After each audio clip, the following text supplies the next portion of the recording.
धन्यवादः। सिद्धान्तमोपनिषदं सिद्धान्तं परमेष्ठिनः श्रवणाधर्मः किंचित् वीणाधर्मुपाश्महे। परम सम्मान्याः अधिमंचं विराजमानाः मुख्य वक्तृरूपेण समागताः वराह मिहिर वेद विज्ञान अनुसंधान केंद्रस्य निदेशक पदे विराजमानाः किंच व्यास योग विश्वविद्यालयस्य बेंगलुरु मध्ये वेद विज्ञान विषये अध्ययनरताः दिशा निर्देशनरताः अस्माकं समेषां पूज्याः प्रोफेसर रामचंद्र भट्ट महाभागाः एतेषां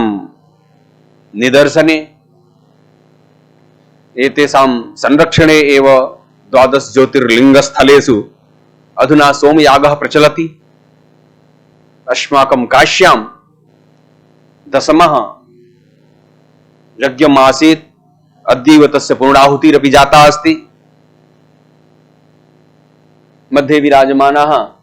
तत्रैव अंतरराष्ट्रीय आध्यात्मिक अध्ययन केंद्र अमृत विश्वविद्यालयस्य कोयम्बतूर मध्ये स्थिताः सहायक आचार्याः डॉक्टर सुश्रुत एस महाभागाः एते वक्तृरूपेण समागताः। किंच अस्माकं कार्यक्रमस्यास्य संयोजकाः प्रियांशः डॉक्टर धीरज मिश्रवर्याः वैदिक गुरुकुलस्य विभिन्न प्रतिष्ठानेषु अध्यापनरताः गुरवः आचार्याः किंच तेषु गुरुकुलेषु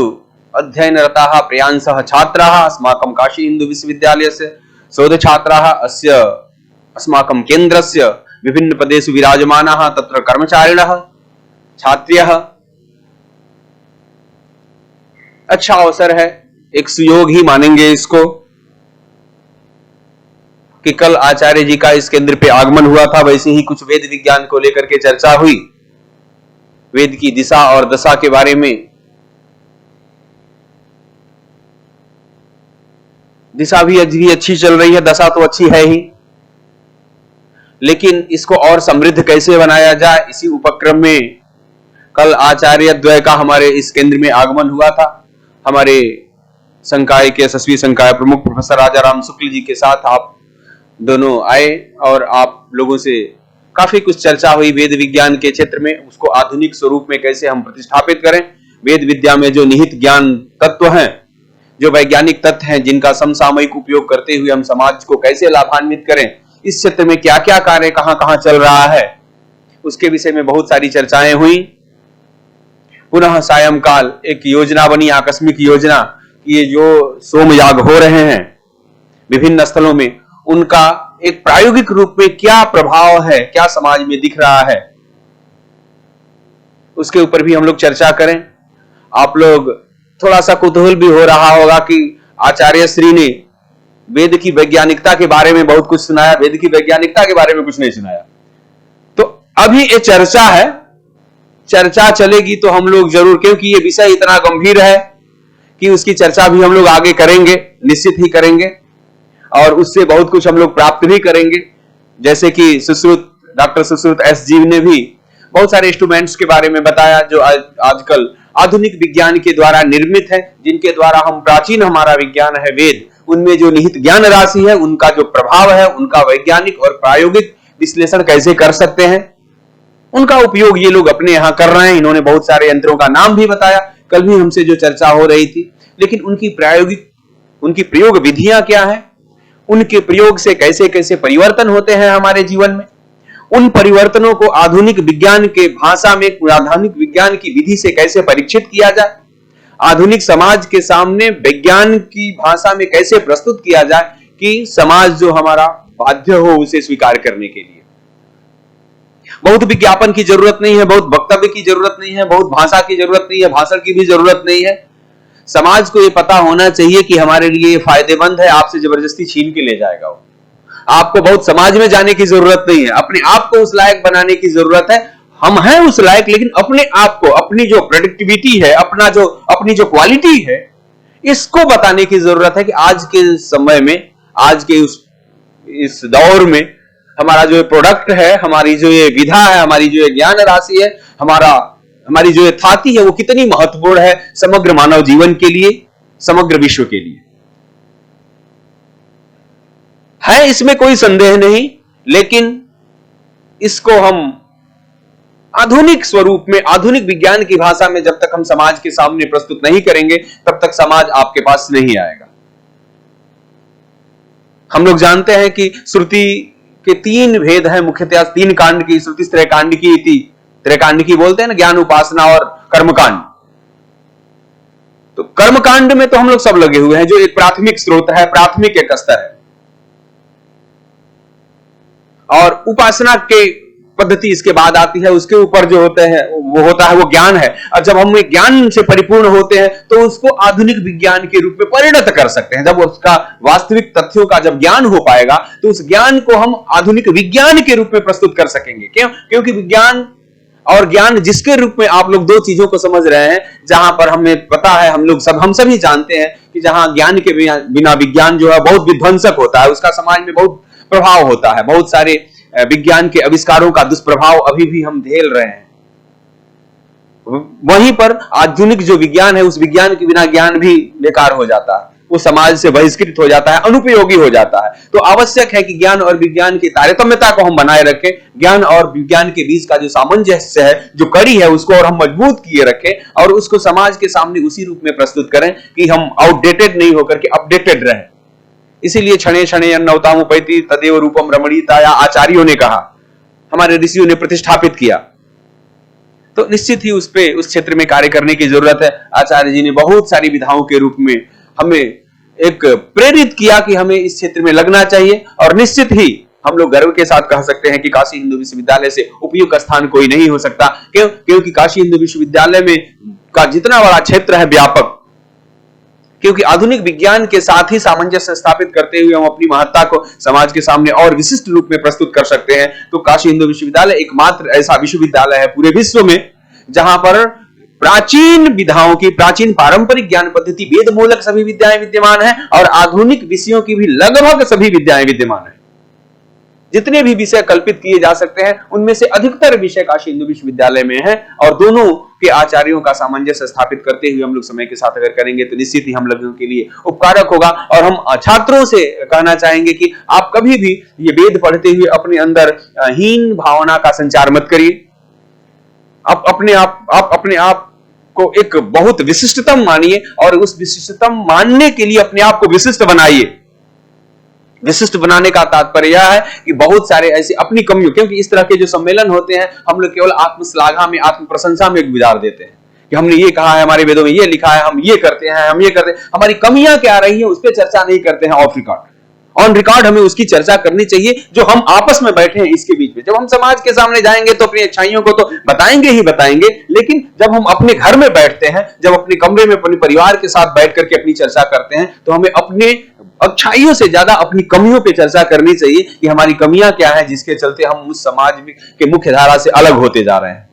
तो हमारी कमियां हैं कि हम सिर्फ और सिर्फ कर्मकांड भाग तक सीमित रह रहे हैं। बहुत सारे ऐसे बच्चे हैं, ऐसे आचार्य हैं, कहने में कोई संकोच नहीं है कि अगर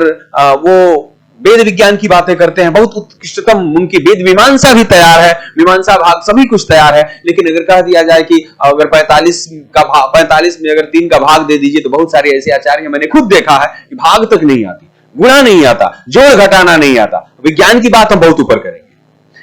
वैज्ञानिकों से अपेक्षा करेंगे कि वो वेद के अर्थ को समझे, लेकिन हम इस जोड़ घटाना, गुणा भाग जैसे प्रारंभिक जो विज्ञान के आधारभूत तथ्य हैं उनको समझने की चेष्टा नहीं करते। हमारे बच्चे जो पढ़ रहे हैं, हम वेद मंत्रों का तो अध्ययन इन्हें कराते हैं, लेकिन हम अभी आचार्य जी से चर्चा भी करेंगे आप लोगों के यहाँ प्रकल्प है कि नहीं है, क्योंकि पैरेलल आपको संस्कृत के साथ साथ एक इंग्लिश स्पीकिंग या इंग्लिश कोर्स जरूर बच्चों को देना चाहिए, जिससे कम से कम वो आधुनिक विज्ञान के जो जितने भी विषय हैं, जितने भी पुस्तकें हैं, उनको कम से कम प्रारंभिक स्तर पर समझ करके और हमारे वेदों में जहां जहां उनको वो शब्द मिले, उस तरह की अवधारणा मिले, उनको व्याख्यायित कर सकें। अभी हमारे बच्चे हम आचार्य बना करके निकाल देते हैं, उसके बाद से फिर पता चलता है कि वो अंग्रेजी का एबीसीडी नहीं जानता है, तब तक प्रवृत्ति नहीं रहती, प्रकृति भी नहीं बन पाती है, और उसके बाद हम वृत्ति में संलग्न हो जाते हैं, वैवाहिक जीवन आरंभ हो जाता है, गृहस्थ जीवन आरंभ हो जाता है, भागम भाग इस अर्थ दुनिया में हम आर्थिक उस स्रोत के पीछे चले जाते हैं, पढ़ने का अवसर नहीं मिलता है और हमारी प्रवृत्ति ही नहीं बन पाती है, और हम संकल्पना करते हैं कि हम हमारा एक एक बैठा हुआ बच्चा एक एक भविष्य का एक महानतम वैज्ञानिक है, खराज सुश्रुत और बरामीर हो सकता है।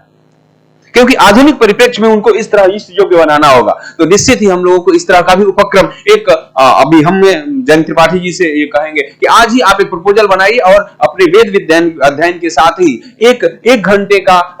इंग्लिश स्पीकिंग कोर्स का और आधे घंटे के आधुनिक गणित का एक अतिरिक्त कक्षा अपने बच्चों के लिए अतिरिक्त टीचर मांगिए, और वो हायर करके परमानेंट वाला नहीं, किसी आधुनिक जो प्रोफेशनल्स हैं जो पढ़ाते हैं उनको वहां से हम हायर करेंगे एक घंटे के लिए, जो फीस लेगा 10,000, 15,000, 20,000, 25,000, क्योंकि हमारी संस्थाएं बहुत समृद्ध हैं, आपके लिए इतना धन खर्च करती हैं तो उसके लिए भी खर्च कर सकती हैं। और इस तरह का उपक्रम शुरू करके आप देखिए, जब तुलना करेंगे तो देखेंगे कि आपकी प्रोडक्टिविटी क्या है, आपकी जो एक जो क्षमता है वो कितनी बढ़ जा रही है। हमारा बच्चा फिर कभी अपने आप को हीन भावना से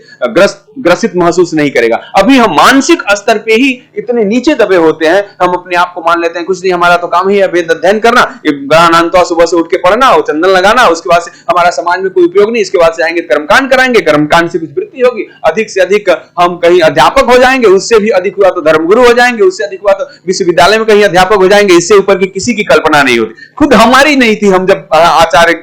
कक्षा में पढ़ करके आए, क्योंकि मैं भी आप ही लोगों के परिवेश से निकल करके आया था, आप ही लोगों की तरह से गुरुकुलों से पढ़ करके मैं भी आया था, तो मैं भी नहीं सोच सकता था। आज आकर के मुझे समझ में आ रही है कि नहीं, अगर इस तरह का माहौल बना होता तो मैं कहीं और कुछ और किया जा सकता था, कुछ और कर सकता था। तो इस तरह की सोच हमें सोचना होगा और हमें बच्चों को उपलब्ध कराना होगा। और आचार्यगण से भी मैं निवेदन करूंगा कि आप लोग तो संबद्ध हैं, तो कम से कम सभी गुरुकुलों में ये 2 उपक्रम तो जरूर शुरू करवाएं। एक इंग्लिश स्पीकिंग कोर्स का, आपके साउथ में अच्छी परंपरा है, साउथ के बच्चे जो है विषय जाने या न जाने भाषा बड़ी अच्छी आती है, संस्कृत बड़ी अच्छा बोलते हैं, अंग्रेजी बड़ी अच्छी बोलते हैं, सभी विषयों को जाने, विषय भी जानते हैं, एक तात्पर्य ये नहीं कि विषय नहीं जानते, लेकिन विषय थोड़ा कम भी जानते हैं, तो ये भाषाएं बड़ी अच्छी आती है। हम लोगों की यहाँ की ये कमी है, भाषा नहीं आती, हिंदी बोलेंगे, संस्कृत भी ठीक से नहीं बोल पाते, अंग्रेजी तो बोलते ही नहीं, दूर दूर तक रहते हैं। तो इन तरह की चीजों को भी हमें बढ़ाने की जरूरत है और इस तरह का भी उपक्रम गुरुकुलों के माध्यम से चलाया जाना चाहिए, जिससे कि आधुनिक विषयों में भी प्रवेश की दृष्टि हो। 100 में से अगर एक बच्चा भी निकल गया तो हम मान लेंगे कि एक जो है, क्योंकि अगर एक हमारी सोच का व्यक्ति, क्योंकि आधुनिक वाले संस्कृत थोड़ा सा पढ़ करके और हमारे विषयों को ऐसे उटपटांग तरीके से व्याख्यायित करते हैं कि समझ में नहीं आती बात। अगर हमारा कोई जो छात्र है वो अगर संस्कृत जानता हो, वेद पढ़ा हो, हमारी परंपरा से, अगर खुद सोच लीजिए कि अपना एक चतुर्थ वर्ष किया हुआ अगर एक छात्र आधुनिक फिजिक्स अगर इंटरमीडिएट लेवल तक के भी अगर विज्ञान के सभी विषयों को, गणित और अंग्रेजी के विषयों को जान सकता है, तो एक जो आईआईटी इंजीनियरिंग का ये प्रोफेसर है ना, उससे अच्छी प्रोडक्टिविटी होगी, उससे अच्छी सोच होगी और इस शोध की दिशा जो होगी उससे अच्छी बनेगी इसकी। क्योंकि आधुनिक विज्ञान का इस प्राचीन विज्ञान के साथ सामंजस्य स्थापित करते हुए जाएगा। बहुत कुछ वक्तव्य का समय नहीं है, आचार्यगण को भी जाना है। हम लोगों ने एक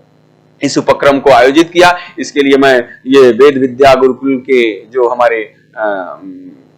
जयंत त्रिपाठी जी हैं, इनके सभी सहायक आचार्यगण हैं, आप सभी को मैं धन्यवाद देता हूं। और विशेष करके जो आचार्यत्व है जो हमारे बीच में आए, डॉक्टर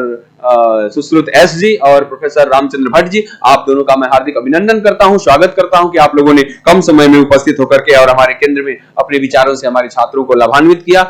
इसी के साथ मैं अपनी वाणी को विराम देता हूं। धन्यवाद।